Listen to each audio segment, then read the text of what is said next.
Okie dokie, Glauco is back. Glauco does BJJ episode. Ooh, it's been a while. So technically after 7, it will be episode 8, right? That training I still had in Switzerland. Then I went to the US for 1 month, which meant that I had 1 month break of doing jiu-jitsu. And then, let me get some light here.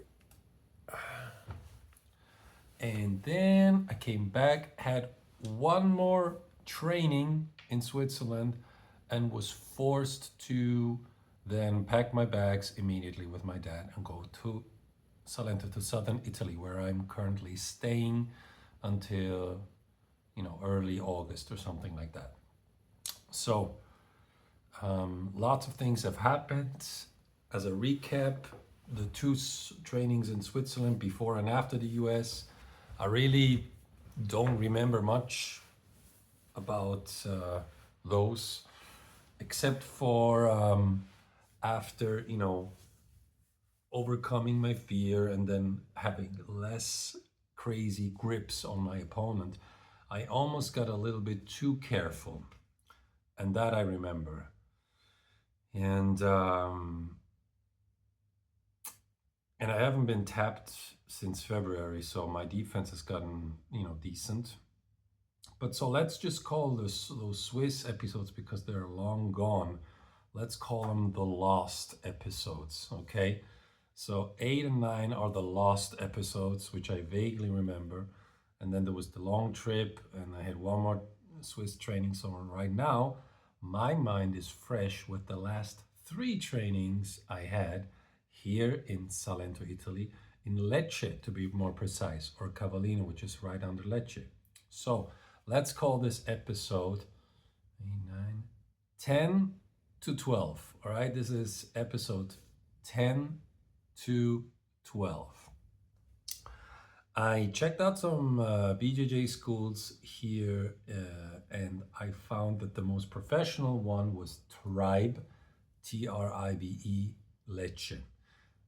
There's different Tribe gyms all over Italy, and I felt that after my Fusion Sports Academy experience in Switzerland, which was primarily an MMA gym with some BJJ courses, focused more on no-gi, with no like beginner lessons whatsoever.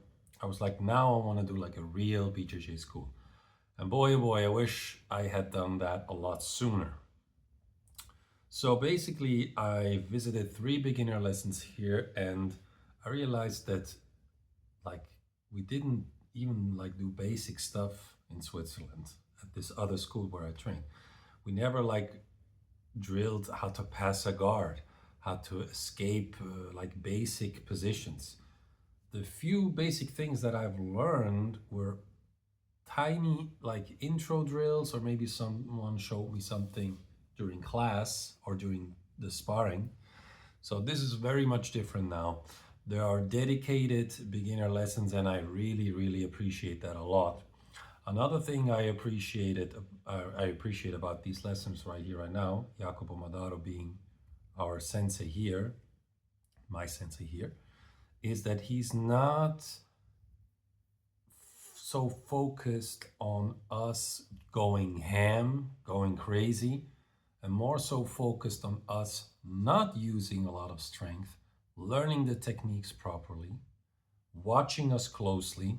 We do some positional sparring, and he watches closely. If he sees someone get crazy or use too much strength, he's like, you lost this round, go stand in queue and wait for your next round. So very much a different approach to what I'm used to, having a more loose kind of format in Switzerland, but also, to be honest, more prone to injury this way, because people go crazy during sparring, and really we're learning stuff we're maybe not supposed to learn right away, and we're learning techniques and more advanced stuff.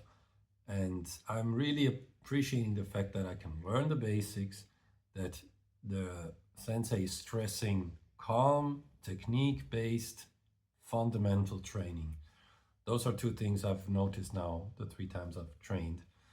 And the third thing I've trained, but it's maybe also a thing of just where I am right now and how, how it works is the group is much smaller. It's like half of the size. So we're like 10 to 13, 14 people max. And I can really sense a feeling of camaraderie, and it's a lot less cliquey than in Switzerland. In Switzerland, if you don't know the people, the little cliques, they talk amongst themselves. It's really hard to like find a real gym buddy. It's always like, you know, I feel a little bit like an outsider, even like almost after 5 months of training there. So here I was welcomed right away, in the, you know, in the, what do you call this, where you change clothes anywhere. It's very open, very free, very inviting. Everyone talks with everyone. And we can ask a lot more questions also, especially, I mean, I am doing the beginner class, so it doesn't really follow a strict curriculum, but we are always doing basic things. So the first training I visited was focused on just guard passing. One is on the bottom, the other one is on the top. And so I really felt my legs the next day. One technique was to push the right knee down with the arm and pass the guard, pass into side control. If he blocks like that, you reach around to his belt from his left leg and then go to the other side. And the third one I forgot. But basically it was about guard passing. The second training we did was open guard passing. And that was really cool too. It was basically positional sparring from open guard. And the third one we just did on Monday was on the 9th of June, was just back escapes. Very simple.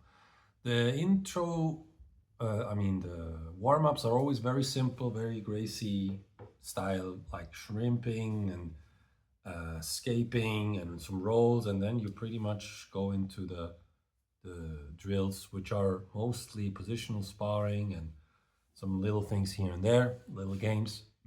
And I like that it's a lot simpler. And usually, like, the questions go on and on and on. The training is from 8:30 to 10, but it's always like 10:15, 10:20. And one really cool thing I've noticed the last training was 10:15 and we hadn't sparred yet. Me personally, in these last 3 training sessions, I didn't spar much because I just wanted to get a feel for who's there and how they train. And in general, they are a lot less like scrappy and a lot more calm. So that's a good thing. But one thing I noticed, like this, a guy was asking, so what about sparring right now? It's 10, when do we spar? He's like, what sparring? It's 10:15 already. Go change your clothes, do some stretching, and when we see each other, then we see you next time. And then he said, the summer is long enough.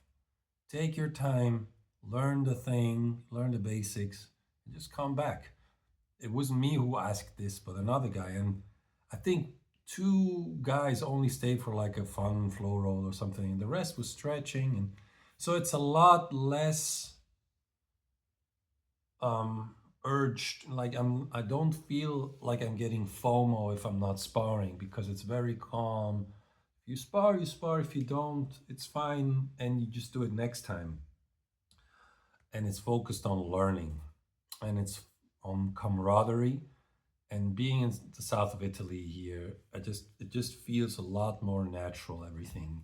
And also with BJJ, I'm really glad I found the school. It's a 35, 40-minute drive, but to me, it's absolutely worth it. I prefer this to having a short drive and then just having a dumb class or a mixed bag of, just.